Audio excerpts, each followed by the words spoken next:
Hello दोस्तों, तो आज है 10 फरवरी और आप देख रहे हैं लर्न जीके विद एजे।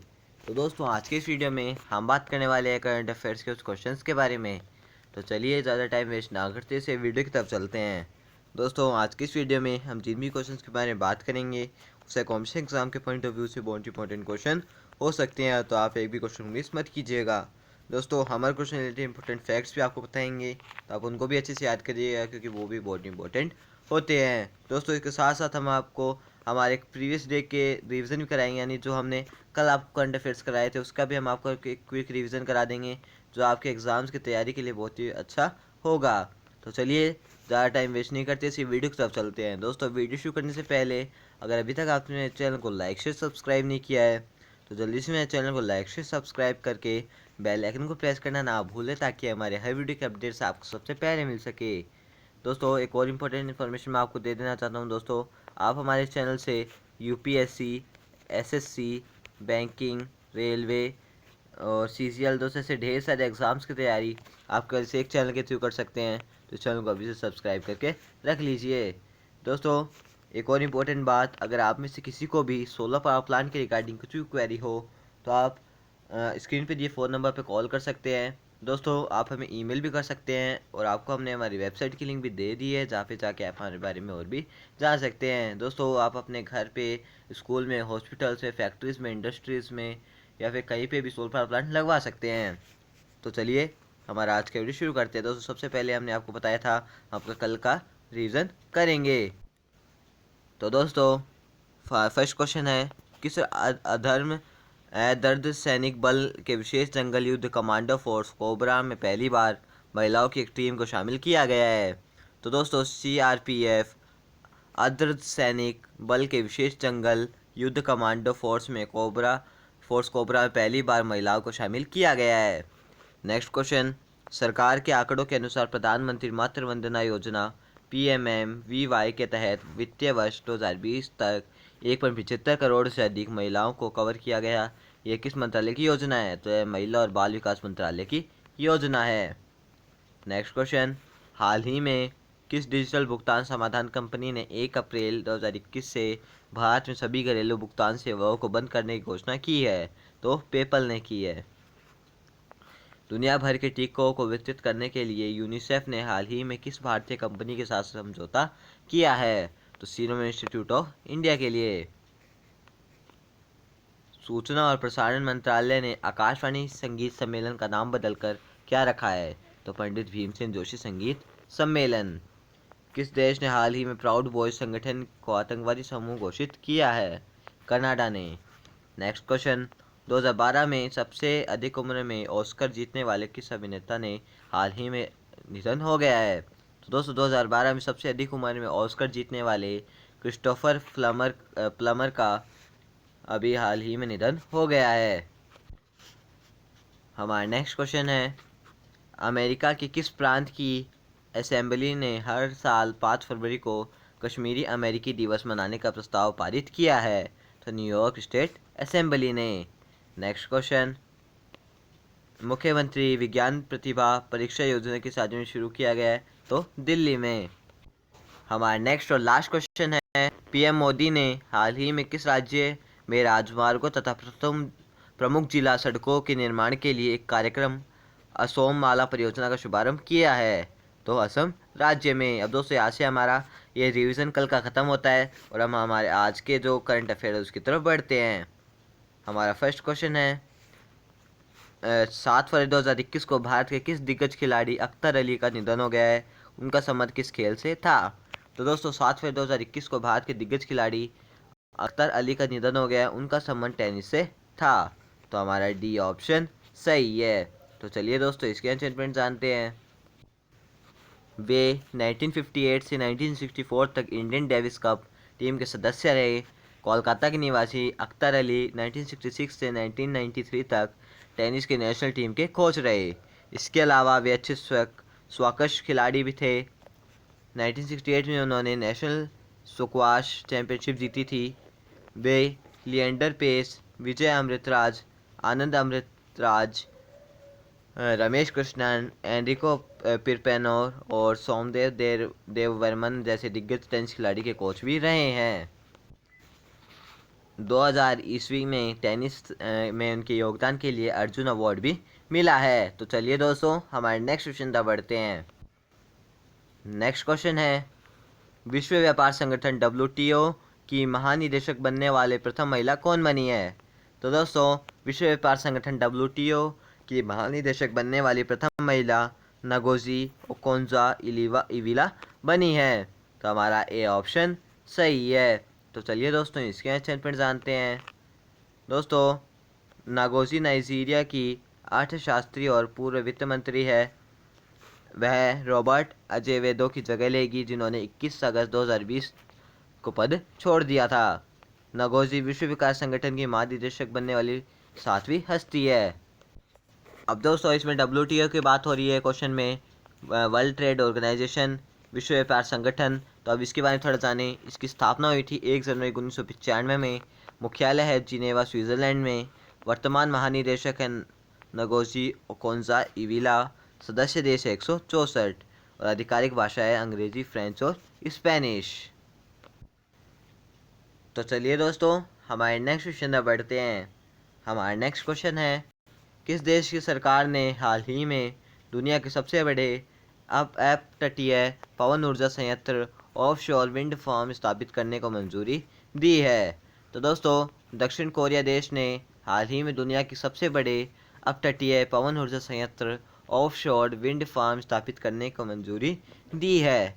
तो हमारा बी ऑप्शन सही है। तो चलिए दोस्तों इसके अचेंटमेंट जानते हैं। दोस्तों इस परियोजना की अनुमानित लागत 85.85 ट्रिलियन वॉन यानी 43.2 बिलियन डॉलर है। इस विंड पावर प्लांट की अधिकतम क्षमता 8.2 गीगावाट होगी। इस परियोजना को 2030 तक शुरू करने का लक्ष्य रखा गया है। इसे दक्षिण कोरिया की सिनान में स्थापित किया जाएगा। और दोस्तों एक नोट है इसके बारे में, ऊपर देखते हैं। वर्तमान में दुनिया का सबसे बड़ा अपतटीय पवन फार्म ब्रिटेन का हार्नेसी वन है, जिसकी क्षमता 1.12 गीगावाट है। अब दोस्तों दक्षिण कोरिया की बात हो रही तो इसके बारे में थोड़ा जाने। इसकी राजधानी है सियोल। राष्ट्रपति है मून जे इन। प्रधानमंत्री है चुंग से क्यून। संसद है नेशनल असेंबली। मुद्रा है वॉन। तो चलिए दोस्तों हमारे नेक्स्ट क्वेश्चन में बढ़ते हैं। हमारे नेक्स्ट क्वेश्चन है, केंद्रीय रेल मंत्रालय ने किस वर्ष तक भारत को विश्व में पहली प्रदूषण रहित रेलवे बनने की घोषणा की है? तो दोस्तों केंद्रीय रेल मंत्रालय ने 2030 तक भारत को विश्व में पहली प्रदूषण रहित रेलवे बनने की घोषणा की है। तो हमारा सी ऑप्शन सही है। तो चलिए दोस्तों इसके अचेंटमेंट जानते हैं। दोस्तों बजट 2021 में भारत रेलवे के लिए 1,10,055 करोड़ रुपए के आवंटित किया गया है। तो चलिए दोस्तों हमारे नेक्स्ट क्वेश्चन तक बढ़ते हैं। हमारा नेक्स्ट क्वेश्चन है, ब्लूमबर्ग द्वारा जारी इनोवेशन इंडेक्स 2021 में भारत किस स्थान पर है? तो दोस्तों ब्लूमबर्ग द्वारा जारी इनोवेशन इंडेक्स 2021 में भारत 50वें नंबर पर है। तो हमारा ए ऑप्शन सही है। दोस्तों हम जो भी आपको बता रहे हैं वो बहुत इंपॉर्टेंट क्वेश्चन है, तो आप इसको कोई भी नोटबुक या किसी चीज़ में भी नोट कर लीजिए, क्योंकि ये आपके एग्ज़ाम में पूछने के लिए बहुत ही इंपॉर्टेंट क्वेश्चन है। दोस्तों इससे क्वेश्चन बहुत उठते हैं, क्योंकि हम आपको एकदम सेलेक्टेड और इंपॉर्टेंट क्वेश्चन बता रहे हैं। तो दोस्तों ये बहुत ही इंपॉर्टेंट बात है। तो दोस्तों इसके अचेंटमेंट जानते हैं। इस सूचकांक में दुनिया के 60 देशों को शामिल किया गया है। टॉप 5 देश है इसके, दक्षिण कोरिया जो पहले स्थान पर है, सिंगापुर जो दूसरे स्थान पर है, स्विट्ज़रलैंड जो तीसरे स्थान पर है, जर्मनी जो चौथे स्थान पर है और स्वीडन जो 5वें स्थान पर है। प्रमुख देशों में अमेरिका 11वें, रूस 24वें, यूके 18वें, इसराइल 7वें और फ्रांस 13वें स्थान पर है। और दोस्तों जैसा कि भारत के अभी पूछा, तो भारत 50वें नंबर पर है। अब दोस्तों एक इम्पोर्टेंट बात होती है। दोस्तों हम आपको एक और इम्पोर्टेंट बात बताना भूल गए। दोस्तों हम आपको लास्ट में 2 क्वेश्चन भी बताएंगे, जिनका जवाब आपको कमेंट बॉक्स में देना होगा। दोस्तों हमने जो कल आपसे क्वेश्चन पूछे तो उसका जवाब भी देंगे, तो ये बहुत इंपॉर्टेंट बात है। अब दोस्तों पड़ोसी देशों में चीन 16वें स्थान पर है। ईरान सबसे नीचे 60वें स्थान पर है, यानी इसमें 60 टोटल है, उनमें 60वें पे ईरान है, पहले पे दक्षिण कोरिया है और भारत 50वें पे और चीन 16वें पे है। ब्लूमबर्ग की स्थापना 1 अक्टूबर 1981 को हुई थी। मुख्यालय मैनहट्टन न्यूयॉर्क सिटी में है। संस्थापक और सीईओ माइकल ब्लूमबर्ग है, चेयरमैन पीटर ग्रेउर है। तो चलिए दोस्तों, हमारे नेक्स्ट क्वेश्चन पर बढ़ते हैं। हमारा नेक्स्ट क्वेश्चन है, केंद्रीय शिक्षा मंत्रालय ने समग्र शिक्षा योजना के तहत वित्त पोषित स्कूलों और छात्रावासों का नाम किसके नाम पर रखने की घोषणा की है? तो दोस्तों, केंद्रीय शिक्षा मंत्रालय ने समग्र शिक्षा योजना के तहत वित्त पोषित स्कूलों और छात्रावासों के नाम सुभाष चंद्र बोस के नाम पर रखने की घोषणा की है। तो हमारा सी ऑप्शन सही है। तो चलिए दोस्तों, इसके आंसर पर जानते हैं। दोस्तों, समग्र शिक्षा योजना को सर्व शिक्षा अभियान SS से शिक्षक शिक्षा TE, राष्ट्रीय माध्यमिक शिक्षा अभियान RMS जैसी 3 योजनाओं को समाहित करके मई 2018 में लॉन्च किया गया था। इस योजना के तहत प्री स्कूल से 12वीं कक्षा के छात्रों को किताबी ज्ञान के साथ साथ खेल और स्वास्थ्य पर भी ध्यान दिया जाता है। इसके अलावा इस योजना के तहत शिक्षा मंत्रालय राज्यों और केंद्र शासित प्रदेशों को पहाड़ी इलाकों में आवासीय विद्यालय और छात्रावास खोलने और चलाने के लिए वित्तीय सहायता प्रदान करता है। अब दोस्तों, नेताजी सुभाष चंद्र बोस से जुड़े कुछ महत्वपूर्ण तथ्य के बारे में जानें। हावड़ा कालका एक्सप्रेस का नाम बदलकर नेताजी एक्सप्रेस कर दिया गया है। ओडिशा के कटक में नेताजी बस टर्मिनल की आधारशिला रखी गई है। केंद्रीय संस्कृति मंत्रालय ने सुभाष चंद्र बोस की जयंती पर प्रतिवर्ष 23 जनवरी को पराक्रम दिवस मनाने की घोषणा की है। सुभाष चंद्र बोस की 125वीं जयंती को भव्य रूप से मनाने के लिए PM मोदी की अध्यक्षता में संस्कृति मंत्रालय ने एक उच्च स्तरीय समिति का गठन किया है। बोस का जन्म 23 जनवरी 1897 को कटक ओडिशा में हुआ था और मृत्यु 18 अगस्त 1945 को एयर क्रैश में हुई थी। 1939 में बोस ने ऑल इंडिया फॉरवर्ड ब्लॉक की स्थापना की थी। 1938 में हरिपुरा में 52वें कांग्रेस अधिवेशन की अध्यक्षता बोस ने की थी। 1939 की त्रिपुरा में 53वें कांग्रेस अधिवेशन की अध्यक्षता भी सुभाष चंद्र बोस ने की थी। बोस ने 1941 ईस्वी में बर्लिन में इंडियन लीग की स्थापना की। बोस ने 1943 में सिंगापुर में सेना को संबोधित करते हुए दिल्ली चलो का नारा दिया। दोस्तों, सुभाष चंद्र बोस को नेताजी की उपाधि एडोल्फ हिटलर ने दी थी। और एक और बात कि जो नारा प्रसिद्ध नारा था, तुम मुझे खून दो मैं तुम्हें आज़ादी दूंगा, वो भी सुभाष चंद्र बोस का ही था। तो चलिए दोस्तों, हमारे नेक्स्ट क्वेश्चन तक बढ़ते हैं। हमारा नेक्स्ट क्वेश्चन है, केंद्र सरकार ने वित्त वर्ष 2021-22 के लिए प्रधानमंत्री फसल बीमा योजना PMFBY के लिए कितना करोड़ रुपए आवंटित किया है? तो दोस्तों, केंद्र सरकार ने वित्त वर्ष 2021-22 के लिए प्रधानमंत्री फसल बीमा योजना PMFBY के लिए 16,000 करोड़ रुपए आवंटित किया है। तो हमारा डी ऑप्शन सही है। तो चलिए दोस्तों, इसके अचेंटमेंट जानते हैं। PM फसल बीमा योजना को 13 जनवरी 2016 को लॉन्च किया गया था। इस योजना को भारतीय कृषि बीमा कंपनी AIC द्वारा संचालित किया जाता है। इस योजना का उद्देश्य प्राकृतिक आपदा, कीड़े और रोग की वजह से सरकार द्वारा अधिसूचित फसलों के नुकसान की स्थिति में किसानों को बीमा कवर और वित्तीय सहायता देना है। इस योजना के तहत किसानों को खरीफ फसल के लिए 2%, रबी फसलों के लिए 1.5% और वाणिज्यिक और बागवानी फसलों के लिए 5% प्रीमियम का भुगतान करना पड़ता है। दोस्तों, अब चलिए हमारे नेक्स्ट क्वेश्चन तक बढ़ते हैं। तो दोस्तों, हमारा नेक्स्ट क्वेश्चन है, भारत का पहला भूतापीय ऊर्जा संयंत्र जियोथर्मल एनर्जी प्लांट कहाँ स्थापित किया जाएगा? तो दोस्तों, भारत का पहला भूतापीय ऊर्जा संयंत्र जियोथर्मल एनर्जी प्लांट लद्दाख में स्थापित किया जाएगा। तो हमारा बी ऑप्शन सही है। तो चलिए दोस्तों, इसके अचेंटमेंट जानते हैं। दोस्तों, इस परियोजना को पूर्वी लद्दाख के लेह जिले के पुगा गांव में स्थापित किया जाएगा। इस परियोजना को 2022 के अंत तक शुरू कर दिया जाएगा। इस परियोजना के लिए लद्दाख विद्युत विकास विभाग प्रशासन, लद्दाख स्वायत्त पहाड़ी विकास परिषद लेह LAHDC और तेल एवं प्राकृतिक गैस निगम ONGC के भी समझौता किया गया है। तो चलिए दोस्तों, हमारे नेक्स्ट क्वेश्चन तक बढ़ते हैं। हमारा नेक्स्ट क्वेश्चन है, निम्न में से किसे हाल ही में सिटीजन ऑफ मुंबई पुरस्कार से सम्मानित किया गया है? तो दोस्तों, निम्न में से इकबाल सिंह चहल को अभी सिटीजन ऑफ मुंबई से सम्मानित किया गया है। तो हमारा ए ऑप्शन सही है। दोस्तों हम आपको हर एक तरह के क्वेश्चन कवर करा रहे हैं, वो चाहे हिस्ट्री से रिलेटेड हो, चाहे आपके अभी अवार्ड से रिलेटेड हो, दोस्तों ये क्वेश्चन अवार्ड से रिलेटेड है, चाहे आपके करंट अफेयर्स से रिलेटेड हो, चाहे आपके जीके से रिलेटेड। दोस्तों हम आपको हर एक वो तैयारी कराएंगे जो आपके एग्ज़ाम्स के लिए इम्पोर्टेंट होगी। तो आप इस चैनल को अभी सब्सक्राइब करके रख लीजिए। तो दोस्तों इसके कुछ इंपॉर्टेंट पॉइंट जानते हैं। सिटीजन ऑफ मुंबई पुरस्कार के अन्य विजेता हैं BG देशमुख, सुजाता मनोहर, डॉक्टर रघुराम राजन और दीपक पारेख।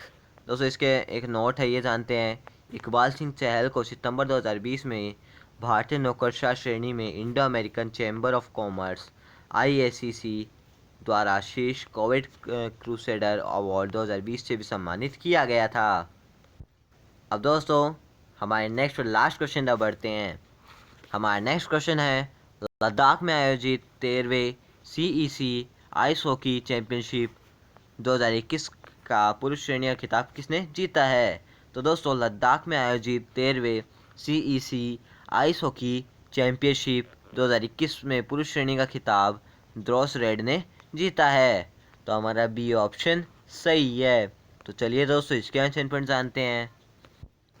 दोस्तों हम आपको जो भी इंपॉर्टेंट पॉइंट बताते हैं हम उनको अच्छे से याद करिए, क्योंकि वो बहुत इंपॉर्टेंट होते हैं। दोस्तों आप चाहे तो उनको एक नोटबुक में नोट कर लीजिए, क्योंकि वो बहुत इंपॉर्टेंट है आपके एग्ज़ाम्स के लिए।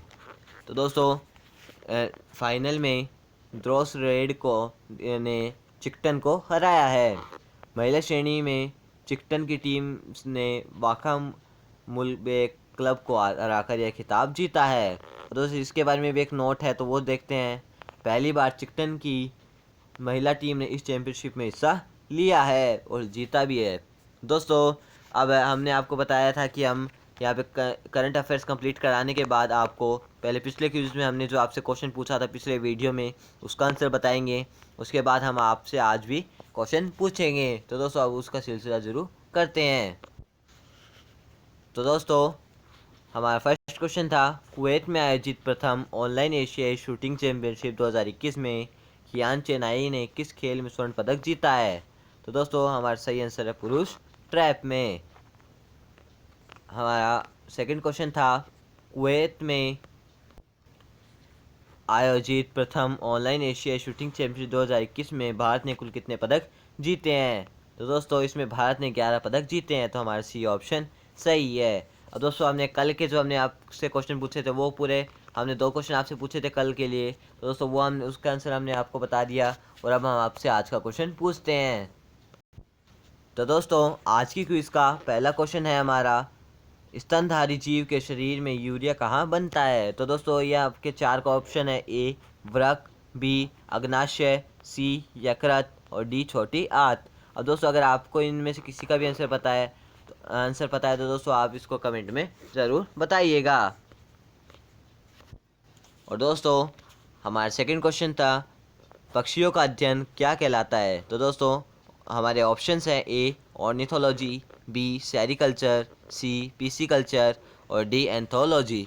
दोस्तों ये सारे क्वेश्चन हमने आपको एक तरह साइंस से रिलेटेड बताए हैं। तो दोस्तों इन दोनों के क्वेश्चन का आंसर अगर आपको पता है तो उत्तर कमेंट में ज़रूर लिखिए। तो दोस्तों हमारा आज का वीडियो ये ख़त्म होता है। आपको वीडियो कैसा लगा? अगर अच्छा लगा तो हमारे वीडियो को लाइक शेयर सब्सक्राइब करके बेल आइकन को प्रेस करना ना भूलें, ताकि हमारे हर वीडियो के अपडेट्स आपको सबसे पहले मिल सके। तो दोस्तों लास्ट में इतना कहना चाहता हूँ, दोस्तों अगर आप में से किसी को भी सोलर पावर प्लांट के रिगार्डिंग कुछ भी क्वेरी हो तो दोस्तों हमने ऊपर आपको एक चार्ट दे रखा है दोस्तों, उसके अंदर आपको सारी डिटेल मिल जाएगी, तो आप उसके थ्रू हमारे से कांटेक्ट कर सकते हैं। तो दोस्तों मिलते हैं नेक्स्ट वीडियो में, तब तक के लिए जय हिंद जय भारत।